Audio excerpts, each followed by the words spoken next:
നമസ്കാരം, ഞാൻ ദീപ്തി. മനാറ കെയർ ജോയിന്റ് ഫ്രീ കൗമുദി ഹെഡ്ലൈൻസിലേക്ക് സ്വാഗതം. Powered by ARMC. കേസിന് പിന്നാലെ കൂട്ടക്കുഴപ്പം. ബാർ ലൈസൻസ് പുതുക്കിയത് നിയമവകുപ്പ് അറിഞ്ഞു തന്നെയെന്ന് മുഖ്യമന്ത്രി. എക്സൈസ് വകുപ്പ് നേരിട്ടൊന്നും ചെയ്തിട്ടില്ലെന്നും കേരള കോൺഗ്രസിന് മറുപടി.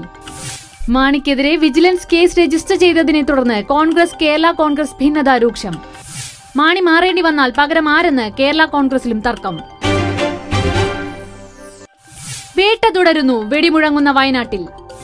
മാവോയിസ്റ്റ് വേട്ട ശക്തമാക്കുമെന്ന് ആഭ്യന്തരമന്ത്രി രമേശ് ചെന്നിത്തല.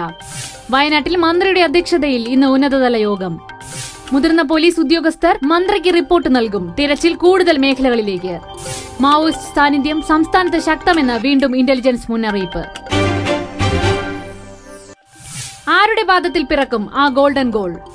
സൂപ്പർ ലീഗിൽ ഇന്ന് ആദ്യ സെമി. മത്സരം രാത്രി 7-ന് കൊച്ചിയിൽ. പോരാട്ടം ബ്ലാസ്റ്റേഴ്സും ചെന്നൈയിൻ FC-യും തമ്മിൽ. കൊമ്പന്മാർക്ക് വേണ്ടി കേരളത്തിന്റെ പ്രാർത്ഥന. പൂനെയെ വീഴ്ത്തി കേരളം സെമിയിൽ ഇടം നേടിയത് ഭാഗ്യത്തിന്റെ കൈപിടിച്ച്. തുണയായത് ഇയാൻ ഹ്യൂമിന്റെ സുവർണ ഗോൾ. കളി കാണാൻ ഇന്ന് കൊച്ചിയിൽ സച്ചിൻ. ചെന്നൈക്ക് വീര്യം പകരാൻ അഭിഷേക് ബച്ചനും വരും. തലസ്ഥാനത്തെ ഉത്സവ നഗരമാക്കി ഡിസംബർ ഫെസ്റ്റ്. തിരുവനന്തപുരത്ത് Kerala Kaumudi Samson and sons December ഫെസ്റ്റിന് തുടക്കം.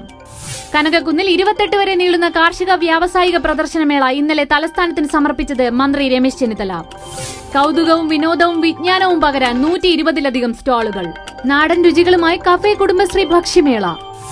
ശനി ഞായർ ദിവസങ്ങളിൽ പ്രദർശനം രാവിലെ 11 മുതൽ. ആവേശം പകരാൻ സന്ദർശകർക്കായി സമ്മാനങ്ങളും. Manara care joint free Kaumudi headlines powered by ARMC സമാപിക്കുന്നു.